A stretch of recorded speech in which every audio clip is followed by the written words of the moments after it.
কলেজের গভর্নিং বডির সম্মানিত সভাপতি উপজেলা নির্বাহী অফিসার জনাব মোহাম্মদ মামুন খানকে কিছু বলার জন্য বিনীত অনুরোধ করছি।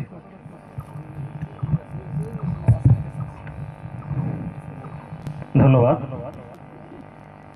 আলিয়া পুরস্কার বিতরণী অনুষ্ঠানে উপস্থিত হয়েছে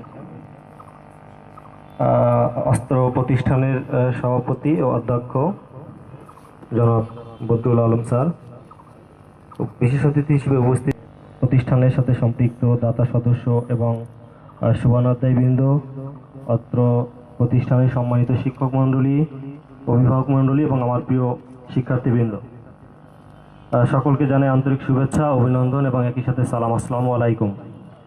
কেমন আছো তোমরা?